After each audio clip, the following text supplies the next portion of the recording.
سلام طعنا هابلنا فتواتنا كبراتن بيتسب تقراي برودكاست سيرفيس نمسكرم 16 زتواددو حدشتي وانا ومعبالتات حزنا لكم قريبنا لنا حبراو صانحتكم سانا كخوم بمعدام ناب زرزراتهم كنسغاغركم فلما انكوعن غلتشون 18 عام تمرت بعلى مسكلن حدش عامتن بسلام ما بصحكم ابصحنا كنول ندلي برهانه مسكلن حدش عامتن كلتشون 18 عام تمرت ناي برو تسفا ناي قسانت ناي مركاب ناي متحوغاف ناي فرنسنيتن نعاوتن لوطن ناي عرقن سلام كخون زحمم زفوسلو زغشن زتسددن بسلام نما مقبيتو بسلام زملسلو ولد مسولاد استعخبلو زحزن زدبسلو استعسر زفتحلو اب تግራይ ዘለው ተመዛበልቱ ወገናትና ኣብ ሱዳን ዘለው ዝተሰደዱ ወገናትና ብፍላይ ኩሉ ህዝብና ድማ በሐፈሻ ዝሓለፈ ጸገምን ጸባን ቀንጢጡ ዝመጽ ዘመን ራህዋን ሰላምን ክገብረሉ ሰናይ ትምኒትና ንገልጽ በብዘለኹሞ ሰሰናይን ምንናልኩም መሬጽኩም ስለተካተሉናውን ፍትዋት ተኻተልትና ብልቢና ነመስከን ይወሰኽ ወይነከ ይታረም ወይ ማዕበል ይትረፎ ይቀጽልት ብሉ ወሪቶታትኩም ክንሰምዕን ክንቀበልውን ቁርባቲና ኣብናይ ቻነልና ሬቶ መዋሃብ ቦታ ሐሳብኩም ክትቡ ለባብ መቅራብና ባርስታት ሓድሽ ነገር ደስትን ሓበሬታታት ናይ ሰዓት ከነስጋግረኩም ኢና ምሳና ጽንሖም نمعرب تقراي زملكت زحبن وسانة توسينولام بعل جنرال صادقان قورتن سايزدالو وسند شالي خوزيوم بخالي وغان بريزيدنت سياسة فوركي مس أمريكا تاريخ استبغال ركب جميروم مجلس جنرال زود كيروس ترير طعامو قدمولام قدامي منستر أبي أحمد بوغانو مس بريزيدنت فلاديمير بوتين سمع خدجموم أبي هنا إسياس حدا نقول كابد قسم تلعلم قسم تحاسبهم وأب عدهالو ويدما 4 كيلو تراخيبهم ترسك بحال يخول يوم زبل قمت دما بوتولام بخالي زينا قتلت جنرال سعر مكوننن ميجور جنرال قزا بران من مخانو قلت السند وقعو خينوم ازي بحبراوي اداوي سياسن ابين زتقاتلو جنرالات تግራይ ዝምልከት ምርመራ ዝሓዘለ መጽሐፍ ነቶም ሕዝን ሕድሕዶም ምትማን ሲኖም ኣብይን سياسن እምነት ክሕደሩ ጀመረ መራራ ረዝን መልእኽቲ ዘለዋዮም جنرال تفرامامو حيلتاتو انصار سرعه ابي احمد زكاير وزلو وغ نخلل امحاره طرح زيكونس انكل لاين تግራይን ኤርትራን ዝጠቅም ይክብል ተዛሪቡ ዝወሎ ደዚ ታሪካዊ ሓላፍነት አሎ ህዝብ ትግራይ ከም ህዝብና ይመጽል ሓላፍነት ኣብ ዝወሎ ደዚ ምስ መጽሐት ትግራይ ጠፊ ኣክትባሃል ይብላ ዝወሎ ደዚ ማ ሰሪሑስ ዘቕመጦ ታሪክ ብኪሎታት ሸንሽንኩም ታሪኹ ሸይጥኩምኮ አደታትኩ አደን ጸልዓ ገይርኩም ጸጽባሕ መስዋዕትን አምጻኹም منسي تكراي كبرس كو غيرهما صصبح سدد كخيد اب عدو سريح خينبر بمغبار اكلي زمرحني له ناي ديمقراطي حتى بسلام منقد صعدا ورقه حيزو نزوص منسي غبار تكراي بتيت كنبار ناولكم دومو كفسس هيوت كحلف غيرهم كو عدو خصل غيرهم كو صحفا حيلوكو كم عرب تكراين كخالي كابن تزمزاوي لزمص حزبكو بزبك يترفك بالله تقبر والله حنيقو تودي طفيو كو حزب تكراي او كينات الحدا مينا نطفيكم طفيت وللهمون كوقع غيرهم بعلا بنا على لسان ويزرفت الورق استهزاروا مالتي 1 مليون طفيو هندزي خوين قاليلو بمسوعته كحزن كطعس غور والله ميل انبار زطفاخم حزب تግራይ نحنا نمدحن نخلو خنغبرينا بعوي ግን ንስኹም ትሕተት ለመድረኽ ንፈጥርና እንደለ ናብ ውድድር ንሕራቲናስ ካብ ምዕራብ ትግራይ ንስን መቐለ ክንስእን ኣለና ናብ ንጽር ንሕርታኣት እየ ዝብል ዘለኹ ምክንያቱ ህልውና ተጋሩ ተቋፀረ እዩ لون زياتمن كالوس أقدستي زبلنا يوم معبالتاتن كنكافلوكم ينام بسم آب وولد ومنفس قدوس أحد أملاك آمين ذر عالم سلاسي اتخبركم وصانا أبو لقانا واباسات لقاون تيتا كريستيان أو كتما ذر لكم أو قصر ذر لكم أو وصا عد ذر لكم كلكم ظاهر أملاكنا بسلام بهيوت حليو كاب جزي ناب جزي ذا الشقاقرنا فتارينا እግዚአብሔር كاب زمن قدوس ماتيوس ناب زمن قدوس ማርቆስ بسلام ذا الشقاقرنا እግዚአብሔር ተመስገነ ይሁን ጦርነት በጥይት በድሮን እንታይ ኮነስ በጠረጴዛ በእውነቱ በጠረጴዛ እንዴ ህዙ ካወዲ ካንታይ እንታይ ክግበር እና ስለዚህ መስቀል እንደንብለና ናይ ፍቅሪ እዩ ጎይታና ጽልእ ስለዝነበረ ኣብ መስቀል ወፂኡ ስጉኡ ቆሪሱ ደሞ ፍሲሱ ዝሃበና ስለዝኾነ ስለዚህ ጥላቻ ዝበሃል እንካብ ሓድና ካብ ህዝብና ካብ ህሊናና ከነርሕቆ መራሕቲ ውርህራት ክንከውን نهزونا نعدنا خنحاسب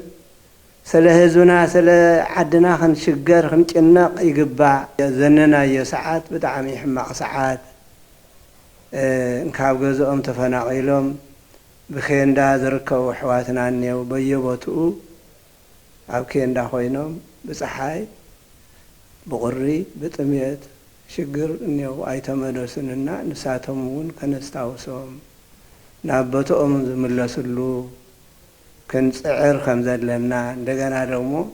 مساعتهم ون كنوعلو تبعان مساعتهم كنوعلو اي زغبئنا بقدامነት ጀነራል ተፈራማሞ ሓይልታቱ አንጻር ስርዓት አብይ አሕመድ ዘካይዶ ዘሎ ግን ክልል አምሓራ ጥራሕ ዘይኮነስ እንኮላይን ትግራይን ኤርትራን ተጠቅሚ ክብል ተዛሪቦም ሓይልታት ፋኖ ኣብ ሳለስቲ ኣብ ርእሲ ኣሃዱታት ስርዓት ብልጽግና ገዚፍ ዓወት ተጎናጽፎም ኣሎም ሓደ ኸንፊ ናይቶም ሓይልታት ኣብ ሳለስቲ ኣብ ርእሲ ኣብ ሰሜን ወሎ ፊሮ ጻን ሰራዊት ስርዓት ፕሮስፐሪቲ ብዘሰዶ ደምሳስ መጥቃዕቲ ገዚፍ ዓወት ከም ዝተጎናጽፈ ዝተፈላለዩ ጸብጸባት ይሕብሩሎም በዚ መጥቃዕቲ ፋኖን ፋልማይዋን ኣብ ሓደ ረፋድ ሸሞንት ወታደራውያን ኣናሽቱ ተሽከርከርቲ ክማርኽን ከሎ ሽዱሽ ከቢድ ብረት ሓንቲ ተተኳስ ዓድቀት ኦራል ወታደራዊት ናይ ጽዕነት ተሽከርካሪት ካሊእ ፎከስድ ብረትን ተተኮስት ኣጽዋርን ከምኡን ኣስታት 1 ሜትር 10 ምሩኻትን ኣብ ትሕቲ ቁጽራቲ ተባሂሉሎ ብድሕሪ እዚ እቲ ምዕራብ ትግራይ ጸለምትን ደቡብ ትግራይ ናብ ኣምሓራ ንምጥቕላል ኣብ ልዕሊ ህዝቢ ትግራይ ጆኖሳይድ ዝፈጸመ ጀነራል ተፈራማሞን ሓይልታቱን ነቲ ስምዕ ፕሪቶሪያ ክትግበር የብሉን ግዛታት ትግራይ ናብ ሕገ መንግስታዊ ቦታን ክምለሳ የብለንን ኢሎም ዝወልዕዎ ኩናት ሓዝ ተገምጢሎም ውግእ ንክልል ኣምሓራ ጥራሕ ዘይኮነስ እንኮላይ ንትግራይን ኤርትራን ዝጠቅም ይዝብሉ ዘለዎም እውነታውን ለመነጋገር ከዚህ በኋላ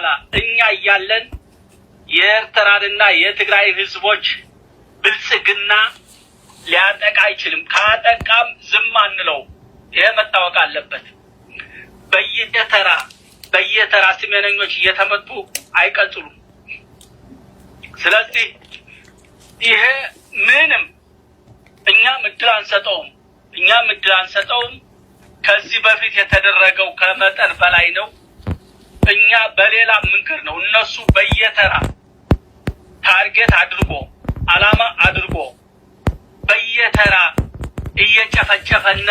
አይናችን እያየ በእኛ በኩል ዝም አንለው። ይሄን አውቆ ነው ሲገባ፣ ይሄን አውቆ ነው ከኋላው እንደምንከመርበት አውቆ ነው ወደዛ ሊያደርገው የሚችለው። ስለዚህ እነሱ እየተጨፈጨፉ እነሱ እየተመቱ እኛም እስከሚደርስ እንደማንጠብቀው እሱም ያውቀዋል፣ እኛም እናውቀዋለን። እውነታው ይሄ ነው። አንዱ ላይ የሚደረግ ምት በቀጥታ አካላችን እንደተመታው ቀን ነው በዛ ነገር ላይ እርምጃ ምንወስደው። ይሄን አውቆ ነው መግባት ያለበት። እቲ ስምምዕ ድሕሪ ምፍራም ሻዕብያን ፋኖን ተኸሊፍና ብዝብል ናይ ሕርቃን ዘረባ ኢሳያስ አፈወርቂ ካብ ኣሰላልፋ አብይ አሕመድ ከም ዝተነጸሉ ኣይርስዓን። ብድሕሪ እዚ ኩሎም አንጻር ትግራይ ዝነበሩ ሓይልታት እቲ ስሙር ዝነበረ ናይ ትግራይ ሓይሊን እናብ ጎኖም ከሰልፉ ንዓይን ይብሉ ከም ዘለዎ ይፍለጥ እዮም። ዋላ እኳ ዝበዝሐ መንእሰይ ትግራይ ምስ ፋኖ ወይ ብልጽግና ወይ ሻዕብያ ተሰሊፈ አንጻር እቲ ብደመይን መስዋዕቲ ጀጋኑ ብፆተይን ዝረኸብክዎ ስምምዕ ፕሪቶሪያ ኣይስለፍን ንሱ ክሳብ ዝግበር ናይ ተጋሩ ውሽጣዊ ኣፈላላየት ክጋደዱ የብሎምን ዝብል መርገፂ ሒዙ ይቃለስ እንታሎ አንጻር እዚ ናይ ዝበዝሐ መንእሰይ ትግራይ ዝቆሙ ስልጣን ዘቐድሙ ፖለቲከኛታት ትግራይ ግን ሻዕብያ ዶ ምስ ብልጽግና ዶስ ምስ ፋኖ ኣብ ዝብል ዕንክሊልዮም ዝርከቡ ካብ ዝሓሊፎም ድማ እቲ ጆኖሳይደር ናይ ኢትዮጵያ ሰራዊት ብፋኖ ክሳዕርን ከሎ ዝበኺ ተጋሩ ብሓደ ወገን ብዓወት ፋኖ ልዕሊ ፋኖ ዝሰራሰሩ ተጋሩ ብኻሊእ ወገን ኣይተሳኖን። ነዚ ዘገርም ዕብዳን ዝተገንዘቡ ለባማት ተጋሩ ግን ካብ ዓወታት ፋኖ ትግራይ እንታይ ትርባሕ ዝብል ሕቶ ብምልዓል ፋኖ ካብ ብልጽግና ብዘይናኣስ ንትግራይ ብፍላይ ድማ ንምዕራብን ደቡብን ትግራይ ሓደጋ እዩ። ንመጻኢ ትግራይ ንዝሓስብ ሰብ ካብ ዓወታት ፋኖ ትግራይ ስጋት ክሓድሮ እምበር ደስታ ክስምዖ ይኽእለን። ምናልባት ተጋሩ ንርብሐሉ ነገር እንታሎ ኣብ ብልጽግና ዘለና ጽልኢ ካብ ምግላጽ ወጻኢ ጥርት ትብል ዝሐጉስን ትግራይ ዘውሕስን ዓወት ክህሉ ይኽእለን ብምባል ኣብ መንጎ ክልቲኦም ገበነኛታት ሓይልታት ዝግበር ውግእ ንሕድሕዶም ክዳኸሙን ነዚ ክፍተት ተጠቂምካ ረብሓ ትግራይ ዝኽበረሉ ምዕባለ ክሳብ ዝመጽእ ብትዕግስቲ ምዕዛብ ከም ዘድልዮም ዝምዕዶም ነቶም ብዓወት ፋኖ ልዕሊ ፋኖ ዝሰራሰሩ ተጋሩ ኣብ ዘመሓላልፎ መልእኽቲ ድማ እቲ ኣብ እዋን ጆኖሳይድ ትግራይ ብልዕሊ ህዝቢ ትግራይ ካብ ጳጳስ ክሳብ ኣርቲስት ካብ በዓል ሃፍቲ ደቂ ትግራይ ስጎም ተጠዊሱ ክብላዕ ህዝቢ ትግራይ ብማይ ዘይኮነስ ብሓዊ ክጥምቕ ዝጉስኩስ ዝነበሩ ናይ ሎሚ ፋኖ ልሂቅ ኣምሓራ ናይ ፌደራል ስልጣን ተቋፂሮም ንትግራይ ታይ ከም ዝገበሩ ከስተብህሉ መዒዶም ኣለዎም። ፋኖ ስልጣን ተተቋፂሩ ኣይኮነን ምዕራብ ትግራይ ደቡብ ትግራይ እውን ኣብ ሓደ ጋዛቶም ኣብ ግዛታት ትግራይ ዘለዎ ቅዋም ዝፍለጥ ስለዝኾነ ፋኖ ማለት ልሂቅ ኣምሓራ እዩ። ፋኖ ማለት እትምክሕተኛ ተስፋሕፋሕ ሓይሊ ኣምሓራ ትብሉና ዝነበርኩም በተግባርውን ኣብ ውድቀትና ሓልዩ ምስ ብልጽግና ተሓዚሉ መሬትና ዝዘመተ ኣዲታትና ዝደፈረ መንስያትና ዝረሸነ እንስሳታትና ሓሪዱ ዝበልዐ ኮታስ ኣብ ጆኖሳይድ ትግራይ ኩሉ ዝካሎ ዝገበረ ከም ዘር ክንጠፈ መሃንዲስ ኮይኑ ኣብ ምዕራብ ትግራይን መላእ ትግራይን ካብቶም ክልተ ሓራምዝ ብዘይናስ ዝጨፍጨፈናን ብዋናነት ድማ ንልዕሊ 20 ዓመታት ንጥፋኣትና ዝዘመረ ሓይሊ እዩ ብማል ነዚ ሓይሊ ስትራቴጂካዊ ደገፍ ማብ ኮነ ዓወት ምምናይ ኣብ ነፍስኻ ጓሃር ምንስናስ ምዃኑ ምግንዛብ ከም ዘድልውን ሓቢሮም ኣለዎም ብርግጽ እውን መንግስቲ ብልጽግና ንምሕራቕን ጊዜያዊ ሓጎስ እንተኮይኑ ንፋኖ ኮነ እናቱ ስትራቴጂካዊ መሓዛ ዝኾኑ ሓይልታት ምዕላል ንትግራይ ዝኾነ ዓወት ዘምጽእ ዘይኮነ ጸላይ ናይ ምቕያር ናይ ዕንክሊል ጾታ እዮም ብግልዋጡ ካብ ብልጽግና ብዘይናስ ኣብ ልዕሊ ትግራይ በደል ዘብጽሕን ንቕድሚት እውን ካብቲ ዝተገበረን ላዕሊ ክብደል ተኽእሎ ዘሎ ብስልሒት ዘይኮነስ ብስምዒት ዝንቀሳቐስ ሓደገኛ ሓይሊ እዮም ብኻሊእ ገጽ ድማ ሰራዊት ኢትዮጵያ ተቐጥቂጡ ኢሎም ዝበኺ ተጋሩ ካብ ምርኣይ ዝሕፍር ኮይኑ እዮም ብኻሊእ ገጽ ድማ ሰራዊት ኢትዮጵያ ተቐጥቂጡ ኢሎም ዝበኺ ተጋሩ ካብ ምርኣይ ዝሕፍር የለን ሰራዊት ኢትዮጵያ ንጎረባብ ተዓዲሙን ህዝቡ ዘጨፍጭፍን ዝጭፍጭፍን ምሻዕብያ ዝምድና ተፈጢሩ ክበሃል እንከሎ ተመሊሱ ብባንዳነት ዝኸስስ ሓይሊ ምዃኑ ምዝንጋዕ እዮም ልዕሊ ኩሉ ድማ ፋኖን ሻዕብያን እቲ ኩሉ ጆኖሳይድ ክፍጽሙ ዝፈቐደ መሪሕነት ክነሱ ሕዚ እውን ልዕሊ 41 ሚታዊ መሬት ትግራይ ወሪሩ ወይ ንወረርታ ኣረኪቡ ሲሶ ካብ ህዝቢ ትግራይ ወይ 2 ሚልዮን ህዝቢ ትግራይ ክበታተን ብምግባር ናብ መረበቱ ከይኣቱ ዓዱ ንኻልኦት ወረርታ ኣረኪቡ ድልድል ተከዛዓፂ ዘሎ ሓይሊ ምዃኑ ምዝንጋዕ እዮም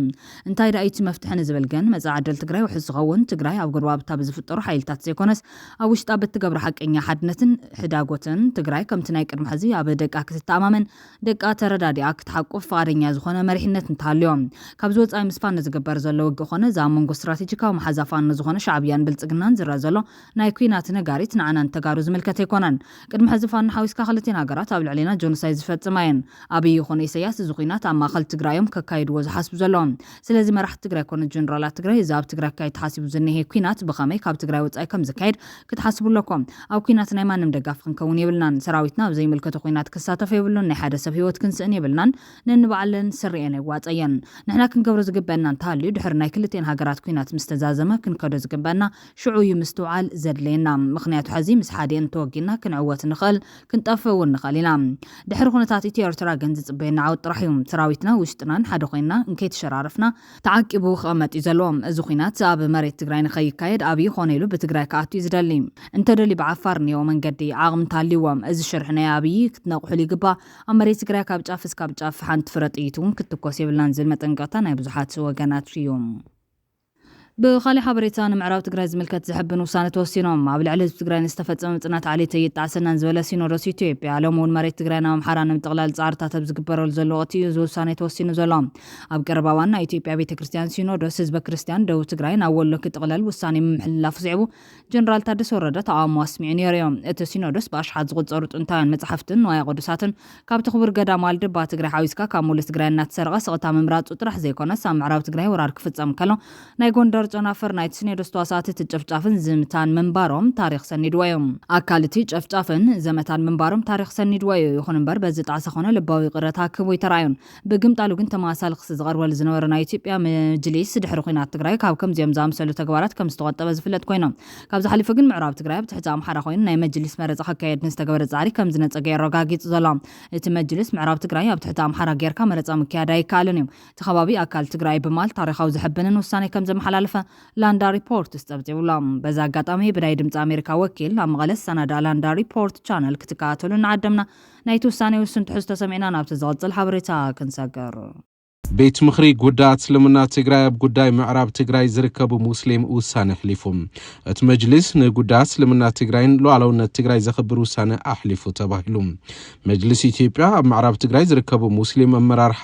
ንምምራጽ በኣምሓራ ኣይኸውንን ከም ዝበለ ተሓቢሮሎም ኣብ መላእ ኢትዮጵያ ብዘይካ ትግራይ ማሕበረሰብ ሙስሊም ንቤት ምኽሪ ጉዳያት እስልምና ምርጫ ኣካይዶም እዮም ኣብ ትግራይ ምርጫ ካብ ዝካየድ 13 ዓመት መሊእዎሎም ኣብ ክልል ኣምሓራ ምርጫ ብዝተኻየደሉ ግዜ ናይ ምዕራብ ትግራይ ምርጫ ብክልል ኣምሓራ ቢሉ ክኸውን ናይ ትክልል ኣመራርሓ ሓቲቶም እዮም ኮይኑ ግና ነዚ መጅሊስ ኢትዮጵያ ከም ዘይተቐበሎ ይተሓቢሩ በመጅሊስ ኢትዮጵያ ተሓባሪ ምርጫ መጅሊስ ትግራይ ኮይኖም ዝተሸሙ ኣይተጣህር ወሃብ ረቢ ንላንዳ ሪፖርት ዝሃቦ ሓበሬታ ኣብ ምዕራብ ትግራይ ዘሎ ማሕበረሰብ ሙስሊም ኣመራርሓ ዝመርጽ ኣብ ትሕቲ ትግራይ ኮይኑ ኢሎም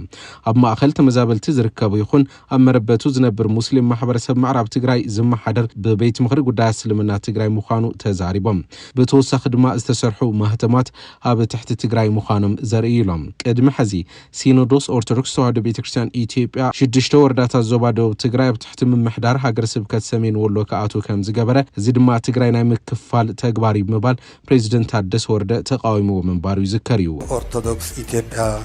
ዝመርሕ ዘሎ ሲኖዶስ ኣብ ደቡብ ትግራይ ዘለዉ 6 ወረዳታት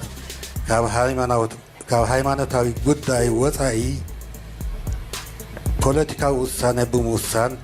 ኣብ ትሕቲ ምምሕዳር ሰሜን ወሎ ብምእታው ኣካል ክልል ትምሕራራ ገይሩ ከም ዘሎ ይፍለጥ። ነቲ ናይ ኦርቶዶክስ ሃይማኖት ቀዲሙ ተቐቢሉ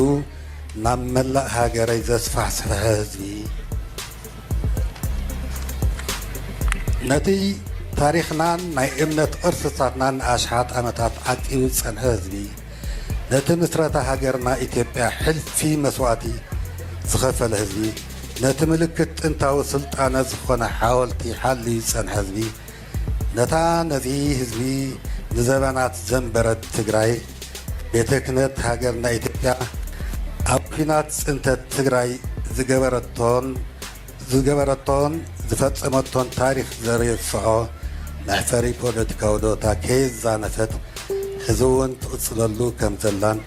ተጋሩን ንምብታን ብቁርጠኝነት ሰርሕ ከም ዘላን ዘርኢ እዩ።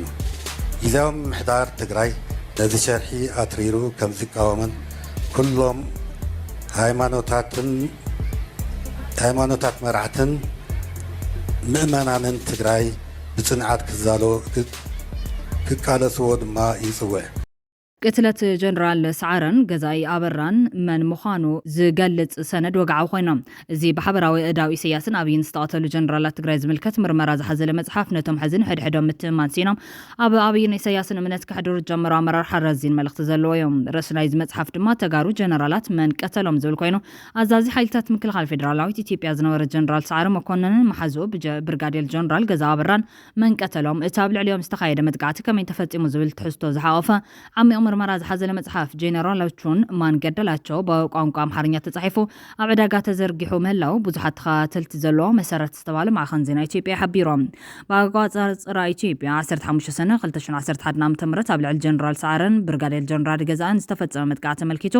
ብዕምቆት ከም ዝገልጽ ዝተሓበረ ናይ ምርመራ መጽሓፍ ኣብ ቤት ብፍርዲ ካብ ዝርከብ ሰነዳት ናይ ፎረንሲክ ምርመራ ውጽኢት ናይ ዓይኒ መስኻኽር ዘጠቓለለ መጽሓፍ ኮይኖም ኣብ 268 ገጻት ዝሰፈረ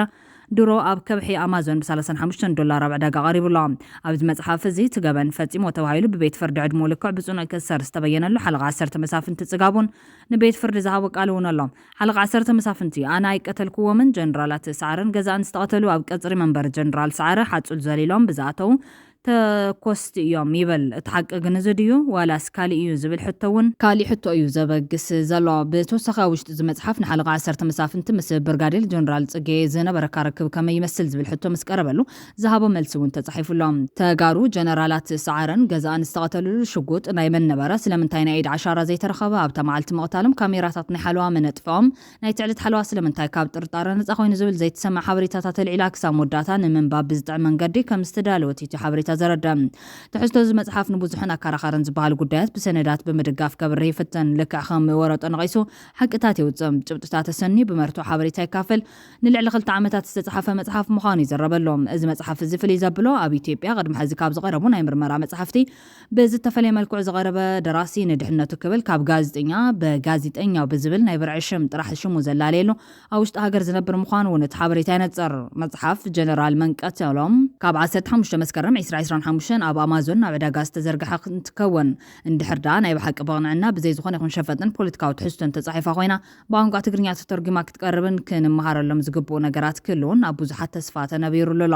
ኣብ ዝቕንያት እንዳግደፍ ንጀነራል ሰዓረ መኮነን ምስ ኣብይ ኣሕመድ ብሓባር ኮይኖም ስለምንታይ ከም ዘቐንጸልዎ ዘመልክት ሰነድ ባዕሎም ንኣብይ ኣሕመድ ንምፍራሕ ክብልን ፈለማዋን ወግዓዊ ገይሮሞ ነይሮም እዮም። ኣብይ ኣሕመድ ኣብ ወርሒ ሐምለ 2010 ዓ.ም ህንጸት ግድብ ህዳሴ ንምቁራጽ ወይ ከም ትሕዝ ገይርዎ ዘሎ 3 ተርባይን ማለት እውን ካብቲ መጀመርታ ከመንጭ ከምንጮት ሓሲቡ ዝነበረ 6500 ሜጋዋት ኤሌክትሪክ ናብ 5000 ኣጉዴልካ ንምምራቕ ክበሃል ንኢንጂነር ስመኘው በቀላ ማእኸል ኣዲስ ኣበባ ቀቲልዎ ጥራሕ ከይኮነስ ቀታልዩ ከይፍለጥ ንባዕሉ ቀቲሉ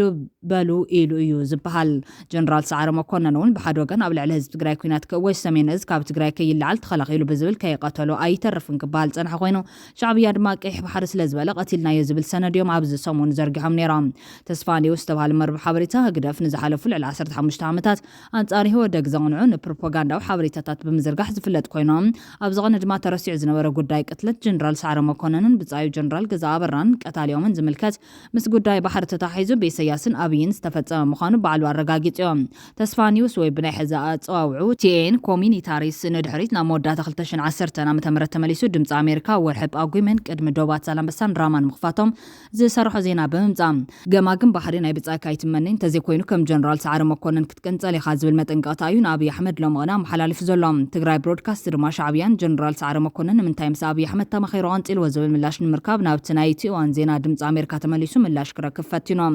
ብመሰረት እዚ ድማ እቲ ንኢትዮጵያ ዘገልግል ዝነበረ ለዋሃን ጅግናን ጀነራል ሰዓረ መኮነን ነቲ ናይ ኢሳያስን ኣብይን ሽርሒ ከይተረዳ ኣብ መቐለ ኣብ ዝነበረ መድረኽ ኢትዮጵያ ሓይሊ ባሕሪ ክትውነን ምንቅስቓስ ተጀሚሩሎ ክብል ተዛሪቡ ነይሮም ድምፂ ኣሜሪካ ድማ ኢትዮጵያ ሓይሊ ባሕሪ ክትውነን ምንቅስቓስ ተጀሚሩሎ ክብሉ ኢታማጆር ሹም ሰራዊት ምክልኻል ጀነራል ሰዓረ መኮነን ሓቢሮም እቶም ጀነራል ነዝበሉ እዚ ሰሜን ሓይሊ ምክልኻል ንምጅማር ሓድሽ ዓመት ጠሚቱ ኣብ ከተማ መቐለ ኣብ ዝተኻየደ መድረኽ እዮም ክብል ዝፀብፀበ እንትኸውን በዛ ዘረባ ምክንያት ግን ኣብ እንዳ ሻዕብያ ስንተነኺስሉ ብኢድ ኣብይ ኣሕመድ ነታ ዘረባ ካብ ዝዛረብ ዓመት ኳ ከይመልኦ ኣብ ወርሒ ጳጉሜን 2010 ነዛ መግለፂ ሂቦም ኣብ ወርሒ ሰነ 2011 ዓ.ም ተቐንፂሎም ተስፋንዩስ ድማ ለምዘበን ድሕሪ 7 ዓመታት ገማግም ባሕሪ ናይ ብጻይ ካይትመነኝ እንተዘይኮይኑ ከም ጀነራል ሰዓረ መኮነን ክትቀንፀል ኢኻ ዝብል መጠንቀቕታ እዩ ንኣብይ ኣሕመድ ሎምቐነ ኣመሓላሊፉ ዘሎ እቲ ዝገርም ነገር ግን ምስ ጀነራል ሰዓረ መኮነን ዶክተር ደብረጽዮን ገብረ ሚካኤል ጀነራል ጻድቃን ገብረትንሳኤን እውን ኣብቲ መድረኽ መብርሂ ሂቦም ምንባሮም እዮም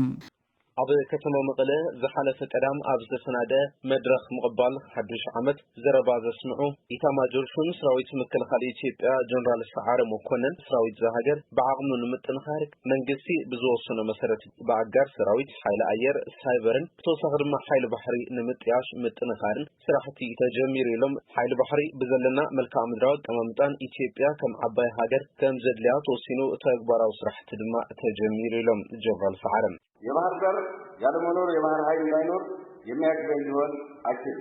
በር ባሕሪ ዘይብልና ምዃን ሓይሊ ባሕሪ ክንውንን ኣየሓግተናን ኢታማጆር ሹም ሰራዊት ምክልኻል ኢትዮጵያ ዝነበሩ ሌተናል ጀነራል ጻድቃን ገብረትንሳኤ እውን ኣብቲ መድረኽ ተሳታፊ ነይሮም እዮም ኣብቲ መድረኽ ንዝነበሩ ጀነራላት ድማ ሽሞም እናፀርሖም ዝፈጸምዎ ጅግንነት ድማ እናልዕሉ ይንእድዎም ነይሮም ጀጋኑ ምኽባር ቀጻሊ ጀጋኑ ንምፍራይ ሓጋዚ ኢሎም ሰራዊት ውስጥ ያሉ ሰዎች ኣባላት ሰራዊት ምክልኻል ኣብ ውሽጢ እቲ ሰራዊት ኮይኖም እንትሰርሑም እቲ ሕገ መንግስቲ መበገሲ ገይሮም ህዝቦም ብምፍቃር ሃገሮም ከገልግሉ ኣድላይ እንተኮይኑ ድማ ህይወቶም ክህቡ ከም ዘይድርበዩ ከኣምኑ ከም ዝኽበሩ እንትፈልጡ እዩ ዝጀመርኩሞ ጽቡቕ እዩ ክቕጸለሉ ድማ ይግባእ እቲ ሰራዊት ድማ ንሓድነት ሃገር ደው ክብል ይግባእ ኢሎም ንሬድዮ ድምፂ ኣሜሪካ ሙልጌታ ጽቡሃ መቐለም እዚ ተግባር ናይ ህግደፍ ማጽልታ ናይታ ብልዕሊ ጀነራል ሓየሎም ኣርኣያ ቀንጸላ ፈጺሙ ድሕሪ ውስን ዓመታት ንትግራይ ዝወረረሉ ናይ 1990 ኩናት እዮም እዚ ቅትለት ኣብ 2011 ዓ.ም ምስ በዓል ኣብይ ኣሕመድ ተመሻጢሩ ክፍጸም ዝኻለ ብጉዳይ ባሕሪ ጥራሕ በቲ ዝኸፈቶ ናይ 1990 ኩናት ሓመደ ፍንጩ ዘውፅኦ ከም በዓል ጀነራል ሰዓረ መኮነን ጀነራል ገዛ አበራን ጀነራል ኣሳምነው ጽጌን ሕነን ምፍታዩ ቅንጸላ ፈጺሙ ኣብ ልዕሊ ትግራይ ጆኖሳይድ ፈጺሞም ኣብ መወዳእታ እውን ብጅግነት ሰራዊት ትግራይ ሕፍረት ተጎልቢቡ ምውፁ ተኸሊፍና ንዝብል ጣዕሱ ንምክሓዝ ሕዚ እውን ብሽም ጽምዶን ኣብይ ኣሕመድ እንተስዒሩ ኣብ ልዕሊ ጀነራላት ትግራይ ቅንጸላ ክፍጽም ከም ዝኽእል ነቶም ምስኡ ክንጽመድ ዝብሉ ዘለው ኣመራርሓ ናይ ጥንቃቐ ደወል እዮም ነቶም ምስ ኣብይ ኣሕመድ ዘለው እውን ተማሳሊ መጠንቀቕታት ዝመሓላልፉ እዮም ነዚ እንኳ መፍትሒ ድማ ተጋሩ ንሕድሕዶም ምትእምማን ክፈጥሩ ዝገብር ሓድሽ ምዕራፍ ዝኸፍት ብሄራዊ ዝተመረዳን ምኽፋት እዮም ትግራይ ብሮድካስት ሰርቪስ ናብ ዝወረደ ካሊእ ሓበሬታት ሰጋጊርና ፕሬዚደንት ኢሳያስ ኣፈወርቂ ምስ ኣሜሪካ ታሪኻዊ ዝተባለ ርክብ ጀሚሮ ቀዳሚ ሚኒስትር ኣብይ ኣሕመድ ብወገኑ ምስ ፕሬዚደንት ቭላድሚር ፑቲን ስምዕ ኸቲሞም ኣብይ ኮነ ኢሳያስ ሓደ ንጎ ካብ ድቃሶም ተላዒሎም ገጾም ተሓጺሞም ወይ ኣብ ዓዲ ሃሎ ወይ ድማ ብ4 ኪሎ ተራኺቦም ችርስ ክበሃሉ ይኽእሉ እዮም ዝብል ግምት ድማ ኣቦትሎም ኣሜሪካን እንግሊዝን ብዛዕባ ውጥረት ኩናት ኤርትራን መንግስቲ ኢትዮጵያ ከቢድ መጠንቀቕታ ኣብ ዝባሉ ዘለዎ እዋን ቀዳሚ ሚኒስትር ኣብይ ኣሕመድ ኣብ ሰዓት እዚ ምስ ፕሬዚደንት ቭላድሚር ፑቲን ተራኺቦም ስምዕ ፈሪሞም ኣለዎም ኣብዚ ዝገርም ነገር ሩስያ ምስ መንግስቲ ኤርትራ ጽቡቅ ወታደራዊ ርክብ ካብ ዘለዎን ሃገራት ሓንቲ እያ ነዚ ዝተገንዘቡ ለባማት ተጋሩ ሩስያ ንኤርትራን ኢትዮጵያን እንተ ተዓሪቃተንስ ንኤርትራ ኣሚንካ ዝግበር ዘሎ ጽምዶ ከመይ ክኸውን እዮም ቀዳማይ ሚኒስትር አብይ ኣሕመድ ይኹን ፕረዚደንት ኢሳያስ ሓደ ንጎ ካብ ድቃሶም ተላዒሎም ገጾም ተሓጺቦም ወይ ኣብ ዓዲ ሃሎ ወይ ድማ ኣብ 4 ኪሎ ተራኺቦም ችርስ ክበሃል ይኽእሉ እዮም ፖለቲካ ዓለም ከምኡ እዮም ዘላቒ ፈታዊ የለን ዘላቒ ጸላኢ የለን ይብል ብፍላይ ኣብ ዋናው ጉዳይ ርእይቶ ብምክፋል ዝፍለጥ ሰለሞን ኣርኣያ እቲ ርእይቶ ወሃብ እኳ ንሕና ምስቲ ናይ ትማሊ ዕዱም ጋሻ ንብሎ ህግደፍ ጆኖሳይድ ትግራይ ጽምዶ ፈጢርና ኢልና መሬት ብዶሮና ዓብሊኽና ያ ንርከበለና ዝብል ኮይኖም እሞማ መሪሕነት ትግራይ ጽምዶ ገምሃሎ ናብ ጽምዶ 4 ኪሎ ከም ዘይቕየር እንታይ መረጋገጽ ኣለኩም ዝብል ሕቶ እውን ኣልዒሉሎም ጽባሕ ንጎ ዝክመጽእ ክኸውን ከም ዝኽእል ፈሊጥኩም ኣብ ባዕልኹምን ኣብ ህዝብኹምን ጥራሕ መኑ ዝብል መጠንቀቕታ ዘመሓላለፍት ቅዱስ ትግራዋይ ገሊኹም ኣብ ዓዲ ሃሎ ገሊኹም ኣብ 4 ኪሎ ኣይትስገዱ ጽባሕ ከይትዋረዶም ብፍላይ 4 ኪሎ ተኣኪብኩም ዘለኹም ተጋሩ ቀዳማይ ሚኒስትር አብይ ኣሕመድ ጽባሕ ምስ ፕረዚደንት ኢሳያስ ኣፈወርቂ እንተተዓሪቖም ኣሕሊፉ ክወኩም ከም ዝኽእል ፈሊጥኩም ናብ ልብኹም ናብ ህዝብኹምን ተመሊስኩም ሰላማዊ ቃልስኹም ቀጽሉ ኣብ ባዕልኹም እመኖም መሪሕነት ትግራይ ብሓፈሻ ኣንዊሕኩም ሕሳቡ ኣርሒኩም ኣምቱ ኣብ ባዕልኹም እመኑ ምስ ህዝብኹም ወግኑ ሓዲግ ሰማይ ሓዲግ ምድሪ ከይትተርፉ ዝብል ጻውዒት ተቐሪቡሎ እዚ ጻውዒት ዝቐረበ ኣብይ ኢሳያስን እንታይ ሓድሽ መድረኽ ስለ ዝኸፈቱ ዝብል ሕቶ ምልዓለ ገዳስ ኮይኑ ኢሳያስ ኣብ ብርክታ ኣጃንዳ እናበለ ዝጽዋዕ ኣሜሪካ ተንበርኪኹ ተስፋ እውን ረኺቡሎ ኢሳያስ ነታ ንዓመታት ዝድግፋ ዝነበረ ፊሊስጤም ሃገርነት ዝነፈገውን ኣሜሪካ ንዘይምቕያም ከይኮነ ኣይተርፍን ተባሂሉሎም እነሆ ድማ ድሕሪ ንፊሊስጤም ናጽነት መንፋጉ ብሚኒስትር ጉዳያት ወጻኢ ዑስማን ሳልሕ ዝተመርሐ ልኡኽ መንግስቲ ኤርትራ ምስ ኣማኻሪ ፕረዚደንት ኣሜሪካ ጉዳይ ኣፍሪካ መስዑድ ቦውሎስ ወግዓዊ ርክብ ኣካይዱሎም እቲ ኣብ ጎኒ መበል 80 ዋዕላ ሕብራት ሃገራት ዝተኻየደ ርክብ ብሚኒስትር ጉዳያት ወጻኢ ዑስማን ሳልሕ ዝተመርሐ ልኡኽ መንግስቲ ኤርትራን ኣማኻሪ ፕረዚደንት ኣሜሪካ ጉዳይ ኣፍሪካ መስዑድ ቦውሎስን ንዓመታት ሓሽኪሩ ዝጸንሐ ዝምድና ኤርትራን ኣሜሪካን ንምምሕያሽ ዝዓለመ ምንባሩ ተገሊጹሎም ኤርትራን ኣሜሪካን ድሕሪ ዓመታት ንፈለማ ዋነን እየን ብደረጃ ላዕሊ ሰመዝ መንግስታትን ከም ዛምሰለ ወግዓዊ ርክብ ዘካይዳ ዘለዋ ኣማኻሪ ፕረዚደንት ሕብራት መንግስታት ኣሜሪካ ጉዳይ ኣፍሪካ መስዑድ ቦውሎስ ሃገሮም ምስ ኤርትራ ብመዳይ ኣህጉራዊ ንግዲ ጸጥታን ጸረ ሽብራን ማእኸል ዝገበረ ምይይጥን ምርድዳን ክትገብር ድሌታት ከም ዘለዋ ድሕሪ ምግላጽ እዚ ድማ ንዝምድና ኤርትራን ኣሜሪካን ናብ ሓድሽ ምዕራፍ ንዘታ ምምዕባል ሓበራዊ ንግዲ ወፍሪ ትሕተ ቅርጺ መጓዓዝያን መራኸቢታትን ከምኡውን ጸጥታዊ ሽርክነትን ምምዕባል ክኸፍተለን ዘሎ ተስፋ ገሊጾም እቲ ርክብ ኣብ ዝመጽእ ዘሎ ወርሓት ብዝለዓለ መንገዲ ክካየድ ድሕሪ ምስምዕማዕ ተዛዚሙሎም ኢሳያስ ኣፈወርቂ ኣብ ዝሓለፈ ሓምለ ብመንገዲ ማዕኸናት ዜናታት ሃገር ኣብ ዝገበሮ ቃል ምሕተት ጽምዶ ምስ ዋሽንግተን ኣብ 2026 ክጅመር ምዃኑ ዘመልከተ ኣይተ ኢሳያስ ኣብ ቀዳማይ ብረስልጣኑ ትራምፕ ተፈቲኑ ከም ዝነበረ ብምግላጽ ኣብቲ ናይ ቀዳማይ 1 ዓመት ሰሪሕና ብድሕሪ ግን 3 ዓመት ኣይሰርሐን ባይደን ን4 ዓመት መሊሱ ድማ 7 ዓመታት ተኸሲሩ ድሕሪ ምባል ሕዚ ግን ኤርትራ ምስ ኣሜሪካ ጽምዶ ክትገበር ድልውቲ ምዃና ገሊጹ እምበሩ ይርስዓን ኣብዚ ናይ ዝርከብ ኣይተ ዑስማን ኣብ ቀይሕ ባሕሪ ተፋሰስ ኣባይን ብፍላይ ድማ ኣብ ዞባ ቀርኒ ኣፍሪካ ላዕላውነት ሃገራት ዘኽብርን ሓበራዊ ረብሓ ዘደንፍዕን ትርጉም ዘለዎ ዘተ ንምክያድ ሃገሩ ድልውቲ ምዃና ጠቒሱ ክብል እቲ ዝተዘርግሐ ሓበሬታ ይመላኸት ኣብ ዞባን ኢትዮጵያ ተልዕሎ ብዘላ ሕቶዋንነት ኣፍ ደገ ባሕሪ ዞባ ቀርኒ ኣፍሪካ ናብ ሓድሽ ግጭት ከይሽመም ስጋት ፈጢሩ ከም ዘሎ ይፍለጥ እዮም ብዘይካዚ ኣብ ዝሓለፈ 2 ቀነ ኢትዮጵያ ዝመረቐት 13 ዓመታት ዝወሰደ ዓብዪ ግድብ ህዳሴ ነቲ ጽኑዕ ቁርቁስ ምስ ግብፂ መሊሱ ኣጋዲድዎ ከም ዘሎ ይግለጽ ብመሰረት እቲ ሓበሬታ እቲ ላዕለዋይ ኣማኻሪ ትራምፕ ሃገሩ ኣብቲ ንዓለም ለኻዊ ንግዲ ጸጥታን ጻዕርታትን ጸረ ሽበራን ኣገዳሲ ዝኾነ ዞባ ልዝብን ምርድዳን ከዓምቕ ዘለዋ ተገዳስነት ገሊጾም ብ17 መስከረም ምስ ቀዳማይ ሚኒስትር አብይ ኣሕመድ ኣብ ኣዲስ ኣበባ ከም ዝተረኸበ መንገዲ ኤክስ ዝሓበረ ሚስተር ማሳድ ኣብ ርክቦም እቲ ኣውራ ቀዳምነት ፕረዚደንት ትራምፕ እዩ ዝበሎ ኣገዳስነት ናይቲ ኢትዮጵያ ምስ ጎረባብታት ተፈጥሮ ሰላምን ዞባዊ መረጋዕን ጸቂጦም ከም ዘተዘራረቡ ገሊጾም ኣብቲ ንዝምድናታት ኤርትራን ኣሜሪካን ሓድሽ ምዕራፍ ኣብ ምኽፋት ደራኺ ተራ ክህልዎ ከም ዝኽእል ዝተገለጸ ርክብ ኣይተ ዑስማንን ሚስተር ማሳድን ክልቲኦም ወገናት ኣብ ዝቕጽሉ ኣዋርሕ ርክባቶም ክቕጽሉ ተስማዕሚዖም እታ ንዝሓለፈ ርብዒ ዘመን ብሰንኪ እትኽተሎ ፖሊስ ወጻኢ ብባዕላውን ዓለም ለኻውን ዕፅዋ ኣብ ብዙሕ መድረኻት ተነጺላ ዝጸንሐት ኤርትራ ካብ ዝቐረባ ኣዋናት እንድሓር ዝምድናታታ ከተሐድስ ጻዕርታት ትገብር ከም ዘላ ትረአ እዚ ድማ ንኤርትራ ሓድሽ ምዕራፍ እዩ بخالي زينا قدام مستر أبي بوغانو ناب روسيا خيدو بزعوا نيكولار سمع فتيم الله روسيا نيتوبيان استفرار موسم حنصت مسارة لمعات نيكولير أو إثيوبيا سلطنة سمويا زفر نيكولير نيكولار أوضعت ملكات قوتراو قرصات محيال ماخل نيكولار ساينس تكنولوجي ممسرات مسفح متحبار أو سلامات تجاوبرا نيكولار أو ساينس أم متحلف تكنولوجي سلطنة دحنة بحوار مسرح زبليوم الزخون زلو إثيوبيا بحراب تبلل زلا ساعاتيو أبي أبروسيا نزسمع زفت ملواتي بريزيدنت إثيوبيا هنداو كانوا سنكيح بحرن هاجرات معرك بتحوان تاوعي تعاري بولام بريزيدنت إثيوبيا تايا أزكت سلاسي أب نيويورك أب زكايز الحفشة وقباي حبرات هاجرات مدى رسمي عنيرو نسو بحرتات نحبار ቃልሲ ወዲ ሰብ እዮም ድሕሪ ምባል ነዞም ዝስዕቡ ነጥብታት ኣስሚሮሎም ኩለን ሃገራት ኣብ ቀይሕ ባሕርን ህንዳዊ ውቅያኖስን ማዕረ መእተዊ ክህልዎን ይግባእ ዝኾነት ሃገር ብሰንኪ ኣቀማምጣ ጂኦግራፊ ካብ ልምዓት ክትተርፍ የብላን ኢትዮጵያ ሰላም ድሕነትን ዕብየትን ዘረጋግጽ ኩለ መዳዩ ኣካይዳ ክትሕይል እያ ድሕነት ጉዕዞ ባሕሪ ቀዳምነት ዝወሃቦ እዩ እዚ መደረ ፕረዚደንት ኢትዮጵያ ድሕሪ እቲ ኣብ ወርሒ ነሓሰ ዋና ጸሓፊ ውድብ ሕብራት ሃገራት አንቶኒዮ ጉተሬስ ነተን ብምድሪ እተኸባ ሃገራት ክንድግፈነለና ዝበሎ እዩ ዝፍጸም ዘሎ ኣብ ኣፍሪካ ብበዝሒ ህዝቢ ካልአይቲ ትስራዕ ኢትዮጵያ ብዲፕሎማስን ሰላማዊ መንገድን ባሕሪ ንምርካብ ጻዕርታት ከም ትቐጽሎ ትገልጽ ኣብ መሬት ዘሎ ሓቂ ግና መራኸቢ ብዙሃን ኢትዮጵያ ወጋሕ ጸብሐ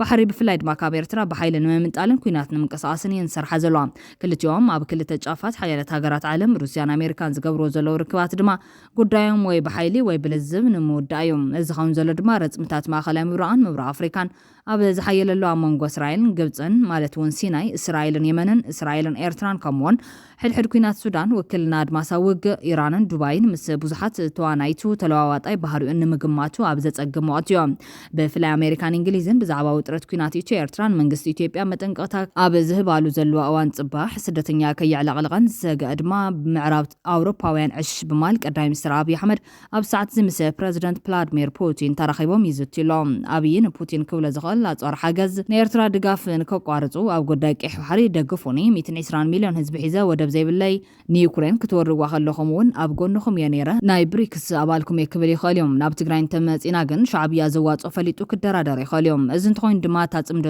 ድማ ኣብ 4 ኪሎን ዓዲ ሃሉን እያ ትኸውን እዚ እንተዘይሰሊጡ ኸነ ዝብል ድማ እቶም መናሰይ ትግራይ ተለዓል ድሕሪ ቀይሕ ባሕሪ ናባና እዩ ዝብሉ ኾነ ሓይሊ ሰላም ኢና እናብሉ ብረት ዘወጣውጡ ዘለዉ ኣካላት ዝሕብርዎ ዘሎ ምንቅስቓስ ቅድሚ ቀይሕ ባሕሪ ኣብ ትግራይ እዮም ክገብርዎ እታ መንከራ ንትግራይ እያ ስለዚ ጉዳይ ሕሞራ እምበይ ጉዳይ ዓሰብ ንተጋሩ ኣጀንዳ ክኾነ ይውሊ ካብ ሻዕብያ ኾነ ብልጽግና ትግራይ ተዓቢ መልእኽትና እዩ ናብ ካልእ ሓበሬታ እንትንሰገር በዓል ጀነራል ጻድቃን ገብረትንሳኤ ዘዳለዎ ሰነድ ሸሊኹ ወፂኦም እቲ ምንቅስቓስ ድሌት ለውጢ ትግራይ ተባሂሉ ዝተዳለወ ሰነድ ኣብ ትግራይ ድሕሪ ናይ ብቋዋምነት ተጻብጦ ጥምዋል ስምዕነት ፕሪቶርያ ዝተተኸለ ጊዜያዊ ምሕዳር ብዙሓት ግዜ ዘይህቡ ከም መንግስታዊ ግልጋሎታት ናብ ንቡር ምምላስ ሕጊ መንግስታዊ ወሰን ትግራይ ምኽባር ዝተመዛበሉን ዝተሰደዱን ወገናትና ጸጥቶም ውሕስ ብዝገብር መንገዲ ናብ መረበቶም ምምላስ ናይ ጸጥታ ሓይሊ ምትዕርራይ ዲዲኣር ናይ ዳግመ ሕወት ስራሕቲ ምጅማርን ንቐጻሊ መረጻ ጥጡሕ ባይታ ፈጢርካ ነጻ ፍትሓውን ዲሞክራሲያውን መረጻ ብምክያድ ዝተመረጸ መንግስቲ ምትካልን ዝኣመሰሉ ዕላማታት ዝሓዘ ምንባር እዩ ዘዘኻኽር ወሲኹ ድማ እዚ ብናይ ፕሪቶርያ ብቋዋምነት ተጻብጦ ናይ ምባል ስምዕነት ዝመጸ ፖለቲካዊ ምትዕርራይ ኣብ ትግራይ ሓደ ፖለቲካዊ ውድብ መንግስትነት ሙሉ በሙሉ ብሒቱ ዝጸንሐሉ ፖለቲካዊ ምሕደራ ምልዋጥ ንምጅማር ዘኽእል ኩነታት ሒዙ መጺኡ ነይሩ ዝበለ ኮይኖም እቲ ኣብ ከቢድ ሓደጋ ዝወደቐ ሓድነት ህዝቢ ትግራይ ብምፍዋስ ደልደለ ዓቕሚ እነጥረየሉን ኩሎም ባህግታትና ንምፍጻም ብፍላይ ድማ ኩናት ትሪፍና ናይ ፕሪቶርያ ብቋዋምነት ተጻብጦ ናይ ምባል ስምዕነት ሙሉ በሙሉ ንክፈጸም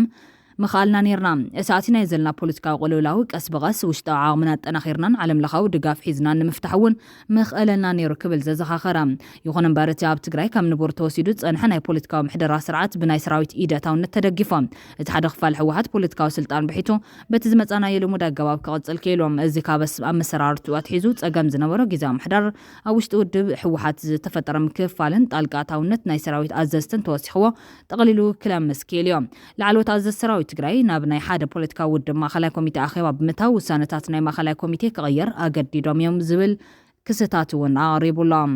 ወሲኹ ድማ በዚ ከየብቅዑ ንባዕሎም ኮርን ካብ ኮርን ላዕለን ኢሎም ዝተወደቡ ኣዘዝ ሰራዊት ጥሪ 15 2017 ዓ.ም ካብ ተልእኾም ወፃኢ ብግልፂ ብቤት ጽሕፈት ሕወሓት ንዝምራሕ ክፋል ሕወሓት ከም ዝድግፎን ምስኡ ተሰሊፎም ከም ዝቃለሱን ዕላዊ ገይሮም እዮም ድሕሪ እዚ እውን ናብ ናይ መንግስቲ ምግልባጥ ስራሓት እዮም እዚ ብምዃኑን ድሕሪኡ ዝመፁ ናይ ዓፈና ምንቅስቓሳትን ፖለቲካ ትግራይ ካብ ሰላማዊ ቃልሲ ናብ ብዕጥቂ ዝተደገፈ ማእኸሉ ድሌት ፖለቲካዊ ጉጅለታት ዝገበረ መስራሓት ኢሎም እዚ ኸይዲ ህፁፅ ፍታሕ ዘድልዮም ጸገማት ህዝቢ ትግራይ ካብ ኣጀንዳነት ወጻኢ ዝገበረን ንህዝብን ሰራዊትን ትግራይ ዝበታተነን ናብ ከቢድ ሓደጋ ኩናት ዘእትወናን ኮይኑ እዮም ንሓድነት ህዝቢ ትግራይ ድማ ናብ ከቢድ ምክፍፋል እትይወሎ ይበል እቲ ሰነድ ወሲኾም ድሕሪ እዚ ብፕረዚደንትነት ዝተሾመ ነቲ ግልበጣ መንግስቲ ብላዕለዋይነት ይመርሕ ዝነበረ ሌተናል ጀነራል ታደሰ ወረደ ናብ ስልጣን ትመጽእ ኣብ ቅድሚ ማሕበረሰብ ዓለም ፈሪሙ ዝተቐበሎም ዝተቆጸሩ ሕቶታት ህዝቢ ማእኸል ዝገበሩ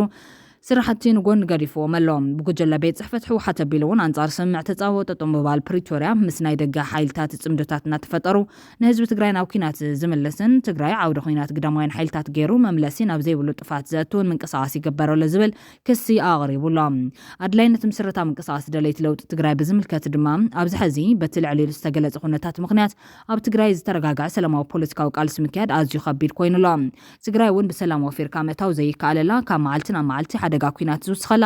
ዓውደ ኩናት ግዳማይን ሓይልታት ናይ ምዃን ዕድል ሰፊሕ ኮይኑላ ህዝባን ሰራዊታን ዝተበተነት ሸፋቱ ዝዕንድሩላ ዓዲ ኮይናላ በዚ ሕዚ ዘለናሉ ኩነታት ምቕጻል ይኹን በዚ መንገዲ ቀፂልና ናብ ኩናት ምእታው ከም ተጋሩ መምለሲ ከየልዎና ዝገብር እዮም ስለዝኾነ እናጠፋና ስኢልና ክንረእ ስለዘይብልና ነዚ መንገዲ ጥፋት ደው ዘብልን ትግራይ ዘድሕንን ቃልሲ ከነካይድ ግድን ኮይኑ ሎ ክብል እዩ ገሊጹ ዘሎ ካብዚ ብምብጋስ ንለውጢ ዝቃለሳ ውድባት ፖለቲካ ትግራይ ማለት እውን ውድብ ብሄራዊ ባይቶ ዓባይ ትግራይ ባይቶና ውድብ ዓረና ትግራይ ዲሞክራሲን ሉዓላውነትን ዓረና ውድብ ዲሞክራሲያዊ ስምረት ትግራይ ስምረት ውድብ ትንሳኤ ሰብዓ እንደርታን ምስ በዓል ሌተናል ጀነራል ጻድቃን ገብረትንሳኤ ሜጀር ጀነራል ኣበበ ተክለሃይማኖት ጆቤን ኣይተት ኣሰፋ አብርሃን ዝኣመሰሉ ጽዑን ተፈጠሩ ተጋሩ ውልቀ ሰባት ብምዃን ምንቅስቃስ ደሌት ለውጢ ትግራይ ዝብል ምንቅስቃስ ጀሚርና ኣለና ክብል ኣውጅሎ እዚ ምንቅስቃስ ኩሎም ኣፈላላያትና ጽኒሕና እዚ ሕዚ ኣብ ትግራይ ዘሎ ኩነታት ንምልዋጥን ትግራይ ንምድሓንን ኩሉ ዓቕሚ ፖለቲካዊ ውዳበታት ሲቪል ይኹን ናይ ሞያ ማሕበራትን ጽዑን ተፈጠርቲ ውልቀ ሰባትን ኣብ ዝተነጸሩ ናይ ስግግር ዕላማታት ዓሲልና ንቃለሰሉ ኩነታት ምምችቻዊ ዝብል እትሸሊኹ ዝወፅእ ሰነድ እዚ ንምስራሕ ካብ ላዕሊ ክሳብ ታሕቲ ሓበራዊ ወዳድባን ኣሰራርሓን ብምዝርጋሕ ነቲ ኣብ መሬት ትግራይ ካብ ጫፍ ናብ ጫፍ ዘሎ መሪሕነት ዝሰኣነ ድሌት ለውጢ ህዝቢ ምምራሕ እዮም በዚ መሰረት ህዝቢ በዓሉ ብስፍሓት ብዝሳተፈሉ ህዝባዊ ማዕበል በዓሉ ብዝወሰኖ ናይ ምሕደራ ስርዓት ብምትካ ሕዚ ዘሎን ንዓመቕ ዝኸይድ ዘሎን ናይ ጥፋት ጉዕዞ ደው ንምባልን ምቕያርን ዝዓለመ እዩ በዘቢልካ እውን እቲ ኣብ ትግራይ ዝጸንሐ ናይ ሓደ ፖለቲካዊ ጉጅለ ናይ ምሕደራ ስርዓት ብናይ ህዝቢ መንግስቲ ንምትካእ እዩ ክብል ገሊጹሎ ዕላማታት ምንቅስቃስ ደሌት ለውጢ ብዝምልከት ድማ ኣብ ትግራይ አንጸላሊ ዘሎ ናይ ኩናት ሓደጋ ብምትራፍ ተፈጢሩ ዘሎ ፖለቲካዊ ቅልውላው ብስልጦን ብናይ ህዝቢ ድሌትን ቁፅርና ማዕበልን ኣብ ዝኸይድ ናይ ፖለቲካዊ ምሕደራ ስርዓት ምስግጋርን ንዓመታት ጸንሐ ናይ ሓደ ፖለቲካዊ ውድብ መንግስቲ ብናይ ህዝቢ መንግስቲ ንምትካእ ዘድሊ መንጸፍ ምንጻፍን እዩ ኢሉሎ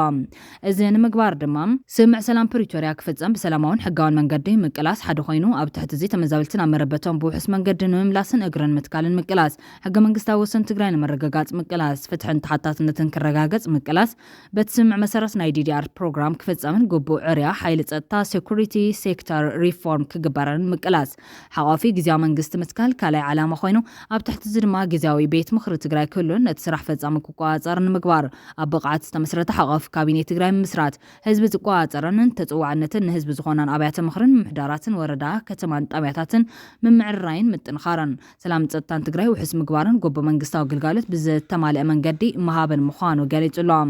ንመረፃ ምድላውን ዝተመረፀ መንግስቲ ምምስራትን ሳልሳይ ዓላማ ኮይኑ ኣብ ትሕቲ እዚ ድማ ንቐጻሊ መረፃ ጥጡሕ ባይታ ምፍጣርን ምድላውን ዝተመረፀ መንግስቲ ትግራይ ምምስራት ከም ዝኾነ ሓቢሩሎ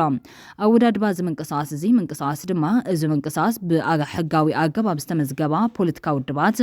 ሲቪልን ናይ ሞያ ማሕበራትን ጽዕንቶ ፈጠርቲ ውልቀ ሰባትን ዝሓቆፈ እዩ ካብዚኦም ብክልል ብርኪ ዝንቀሳቀሱ ኣብ ትላዕለዋይ ኣካል እዚ ምንቅስቃስ ፖለቲካዊ ካውንስል ብወከልቶም ይሕቆፎም ብዞባ ወረዳ ብርኪ ዝንቀሳቀሱ ተመሳሰልቲ ኣካላት ድማ በብዞቦኦምን ወረዳኦምን ይሕቆፎም ኣብ ኣዲስ ኣበባን ካልኦት ካብ ትግራይ ወጻእ ዘሎ ከባቢታት ኢትዮጵያን ዘሎ ተጋሩ ናይ ባዕሎም ወዳድባ ሒዞም ዝሳተፍሉ መስርሕ የሎም ዲያስፖራ ተጋሩ ተወዲቦም ብሙሉእ ዓቕሚ ዝሳተፍሉ መስርሕ ምስኦም ብምዝርራብ ይመዓራረዩሎም ፖለቲካዊ ካውንስል ዝምልከት ድማ መሰረታዊ ነቶም ዕላማታት ከተግብሩ ዝኽእሉ ውሳነታትን ኣንፈታትን ናይ ምውሳን ስልጣን ይህልዎም ኣብቲ ምንቅስቃስ ብናይዚ ዝተሓወፈ ኣካላት ተወከልቲ ይቐውም ኢለሎ ፈጻሚ ስራሕ ድማ በቲ ፖለቲካዊ ካውንስል ዝተወሰኑ ውሳነታት የተግበር ኣብ ተግባር ምውዓሎም ይቆጻጸሩ ዝተፈላለያ ከም ኣድላይነቱ ዝቆማን ስራሕ ንምስላጥ ዝሕግዛን ኮሚቴታት ይህልዎም እዞም ኮሚቴታት ብኣባላት ስራሕ ፈጸምቲ ምርሓ ናይ ስራሕተን መደባትን ሪፖርትን ናብ ኣኼባ ፈጸምትን ካውንስልን የቕርባ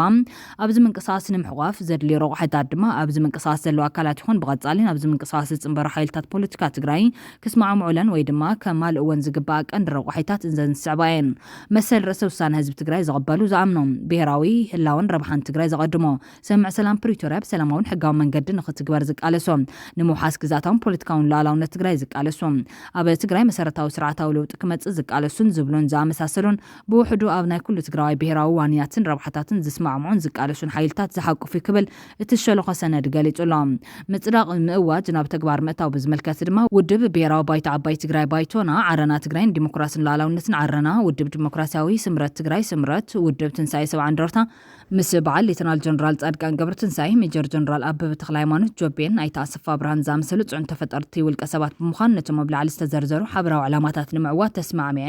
ነዚ ምንቅስቃስ መስሪተን ኣለዋ ኢሎም ጻውዒት ቃልሲ እውን ዘቐረበ ሰነድ ህዝብና መገዛ ዓዱ ተጓንዩ ትግራይ ናይ ውሕዳት ጉጅለታት ኮይና ኣላ መሪሕነት ጉጅለ ድሕረት ድማ ህዝቢ ትግራይ ጅሆ ኣትሒዙ ጸቢብ ጉጅለ ምድላው ረብሑን መደላደል ስልጣን ጥራሕ ንምዕቃብ ክብል ጸረ ብሔራዊ ቃልስናን ጸረ ለውጥን ኮይኖም ተጋሩ ሕድሕድና ብኸባቢ ክንከፋፈል ገይሩ ይቆጽለሎ ህዝቢ ትግራይ ብሓፈሻ መንእሰይ ወለዶ ድማ ብፍላይ ትግራይ ውሕዳት ከም ድላዮም ዝዕንዱሩላ መላ ህዝብና ግና ሳቀይላ መሬትና ተጎዛዝዩ ህዝብና ፋሕ ብትን ኢሉ ከም ብሔር እውን መጻኢና ኣብ ሓደጋ ወዲቑ ዘለሉ ኣብዚ ሕዚ እዋን ካሊእ ዘይተደለየ ኩናት ከዋልድ ኣብ ጫፍ በፂሑ ይርከብ ስለዝኾነ ድማ ዚናረና ሱክ ክንብል ስለዘይግበአና እዚ ሰላማውን ሕጋውን ህዝቢ ትግራይ ናይ ምድሓን መንቀሳቐሲ መስረትና አካላት ንኹሎም ህዝቢ ናይ ምድሓን ዕላማ ዘሎም ሓይልታት ፖለቲካ ትግራይ ናይ ሙያን ሲቪል ማሕበራትን ከምኡውን ኣብ ጉዳይ ትግራይ ጸለውቲ ዝበሃሉ ውልቀ ሰባትን ውልቃዊ ኾነ ጉጅላዊ ወይ ውድባዊ ረብሓታትን ስነ ሓሳባትን ብሕደር ኣጽኒሖም ኣብዚ ህዝቢ ትግራይን ንምድሓን ዝተመስረተ መንቀሳቐሲ ደሌት ለውጢ ትግራይ በብብርኩ ክጽንበሩን ትግራይ ንምድሓን ሓቢርና ክንቃለስን ጻውዒትና ነቐርብ ክብል ጸዊዑሎ እዚ ሰነድ ብሓምለ 2017 ዝተሰናደአ ኮይኑ ሸሊኹ ወፂ ዘሎ ግን ትግራይ ናብ ንቡር ሰላም ክምለስ ካብታ አንጸላሊዋ ዘላ ሓደጋ ኩናት ክድሕን ሓይሊ ሰላም ትግራይ TPF ብ4 ግንባር ተዳልዩ ይንቀሳቐስ ኣሎ ክትብል ጀነራል ዘውድ ኪሮስ ላዕለወይቲ ኣመራርሓ TPF ኣብ ዝተዛረበትሉ ወቅት እዮም እታ ጀነራል ተቕርቦ ዘላ ጻውዒት ዘገርመሎም ወገናት ግን ሓይሊ ሰላም ብ4 ግንባር ሰሊፈ ኩናት ከትርፍ ትብል ዘላስ ተጋዳላይ ትግራይ ንብልጽና ከይወጎስ ኣነ ገጢመ ንብልጽግና ውግእ ከትርፈሉ እየ ባፈር ዞን ክፈጥረሉ እየ ዲያ ትብል ዘላ ሰራዊት ተሰሊፈ ኩናት ከትርፍ እንትትብል መን ምስመን ዝግበር ኩናት ያ ክትትርፍ ንሳን ሰራዊታን ከሰትን መስቀልን ሒዞም ዲዮም ብ4 ኣንፈት ክመጹ ዝብል ሕቶ ብምልዓል ብረት ተሓንጊጥካ ሰላም ግቡእ ከም ዘይኮነ እዮም ዝገልጹ ዘለዎም እቲ እሳት መርሖ ዘላ ሓይልን እቲ እንዳሕወሓት ዝምራሕ ዘሎ ሓይልን ዘገብርዎ ዘለው ኩናት እኮ ኩናት ኣይመስለንን ብሱራየ ናይ ኩናት ክትትርፍያ ካብ ሓደጋ ኩናት ክድሕን ትብል ዘላ ብልጽግና ብልዕል ትግራይ ክኸፍቶ ዝኽእል ኩናት ወይ እውን ብግልባጦ ሕወሓት ብልዕል ብልጽግና ክኸፍቶ ዝኽእል ኩናት ድዩ እቲ ምስ ብልጽግና ብሰንኪ ብልጽግና ወይ ሕወሓት ክውልዕ ዝኽእል ኩናት ንምትራፍ ባዕልና ንባዕልና ተጋሩ ተዋጊና ከነትርፎ ኢና ድዩ ዝበሃል ዘሎ ኩናት ብኩናት ጌርካ እሞ ድማ ትግራዋይ ንትግራዋይ ተጨፋጭፍካ ተትርፎ ትርፊ እንታይ እዩ ብቁጽሪ በዓል ንባዕልና ተዋጊና ካብቲ ምስ ብልጽግና ዝግበር ኩናት ብመስዋዕቲ ዝነኣሰ ብሔራዊ ረብሓ ድማ ዘረጋግጽ ድዩ ክበሃል ተደልዩ እንታይ እቲ ወታደራውን ፖለቲካውን ስልሒት ኣብዚ እንታይ እዩ ትተርፊ ዝብል ሕቶውን በርቲዕዋ ኣሎ ኣብዚ ሎም እዋን ትግራዋይ ካብ ኩናት ዘትርፋ ሓንቲ ጥርት ትብል ረብሓ የላን ብፍላይ ድማ በዓል ንባዕሉ ዝገብሮ ኩናት ዘረጋግጾ ብሔራዊ ረብሓ የላን ኣብ ትሕቲ ገብረ ዓዴት ኮይንካ ተዋጊኻ ኣብ ትሕቲ ጀነራል ዘውዲ ኮይንካ ተቃሊስካ ተትርፋ ሞት ሓውካ ሓፍትኻ ወለድኻን ሞት በዓልካን ጥራሕ እዮም ታሪክ ሕወሓት ዘምሃረና ነገር እንታሎ ኣብ ትሕቲ ሕወሓትን ጀነራላት ሕወሓትን ዝግበር ፖለቲካውን ወታደራውን ቃልሲ ደመ ኸልቢ ምዃን ጥራሕ ይትርፎም ብኽልቲኡ ጉጅለታት ሕወሓትን ጀነራላትን ኮይንኩም ህይወትኩም ትገብሩ ሰባት ወይ ድማ ንገብረ ዓዴት ይኹን ንጀነራል ዘውዲ ኪሮስ ሓጊዝኩም ሆይ ሆይ ትብሉ ሰባት ኢድኩም ብደም ትግራዋይ ኢኹም ትሕፀው ዘለኹም ዝብል መልእኽቲ እውን ተመሓላሊፉሎም